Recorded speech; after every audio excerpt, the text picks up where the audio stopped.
नमस्कार। तो लीजिए, रेलवे एनटीपीसी ग्रेजुएशन 2025 के लिए हम लोग अब पूरी तरह से एक्शन मोड में आ चुके हैं। ये जो 30 दिन का टारगेट चैलेंज शुरू हो रहा है ना, ये उन सभी सीरियस एस्पिरेंट्स के लिए है जो अब सिर्फ तैयारी नहीं बल्कि सिलेक्शन चाहते हैं। तो चलिए डे 01 के इस एक्शन प्लान को एकदम डिटेल में समझते हैं।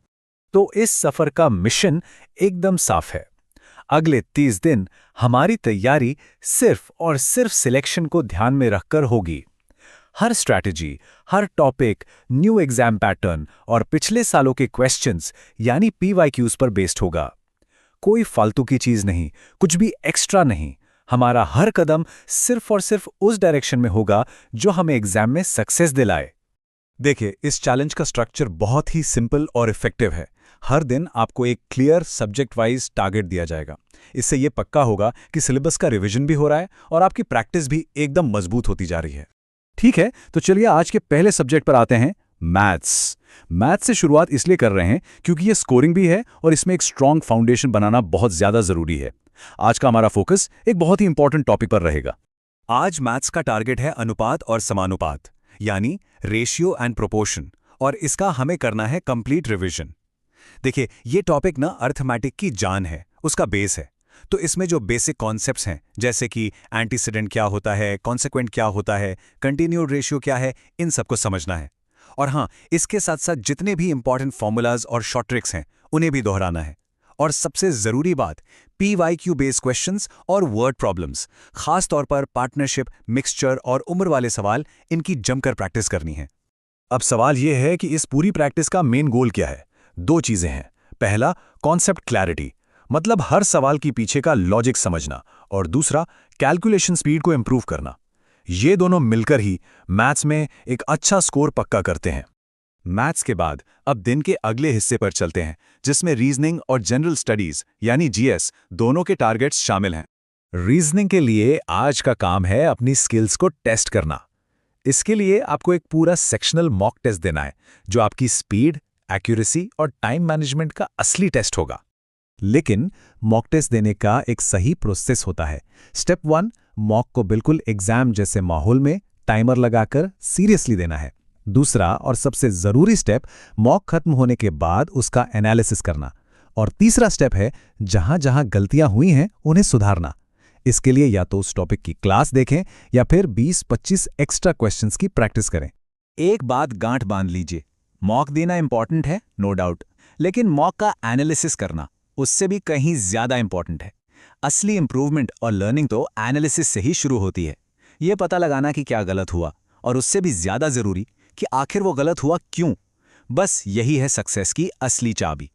अच्छा, अब बात करते हैं जनरल स्टडीज यानी जीएस की। आज के लिए हमें अलग अलग सब्जेक्ट से इंपॉर्टेंट टॉपिक्स कवर करने हैं। हिस्ट्री में हमें सिंधु घाटी सभ्यता और वैदिक काल पढ़ना है, तो वहीं ज्योग्राफी में यूनिवर्स और सौरमंडल को समझना है। स्टैटिक जीके में भारत के शास्त्रीय नृत्यों को जानना है, और साइंस में लाइफ की सबसे छोटी यूनिट यानी सेल और उसके डिवीजन के बेसिक प्रिंसिपल्स को समझना है। अब इन जीएस टॉपिक्स को पढ़ने की बेस्ट स्ट्रैटेजी क्या होनी चाहिए? सबसे पहले पढ़ते समय छोटे छोटे नोट्स बनाइए। दूसरा, पीवाईक्यूज को बेस बनाकर रिवीजन करिए ताकि ये पता चले कि क्वेश्चंस कैसे पूछे जाते हैं। और तीसरा, इंपॉर्टेंट फैक्ट्स को हाईलाइट जरूर करें ताकि रिवीजन के टाइम आसानी हो। आज के प्लान में एक स्पेशल फोकस आइटम भी है, और ये आपको रियल एग्जाम का एक्सपीरियंस देने के लिए डिजाइन किया गया है। आज आपको एनटीपीसी ग्रेजुएशन 2024 के पीवाईक्यू पर बेस्ड एक मॉक भी देना है।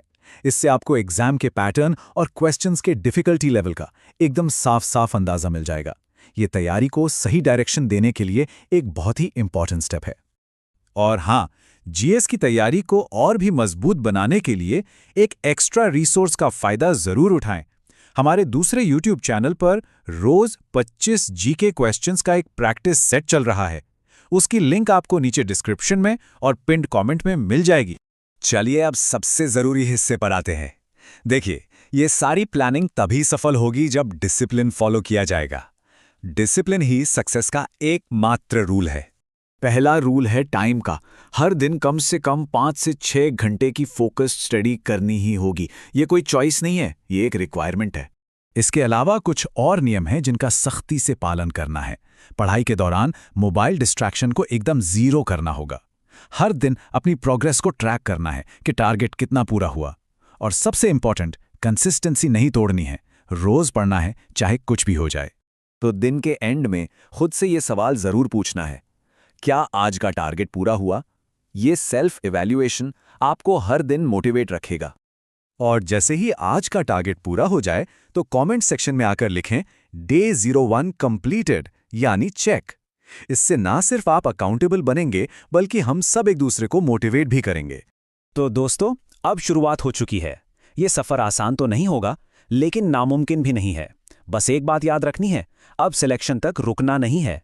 चलिए मिलते हैं कल डे 2 के टारगेट के साथ।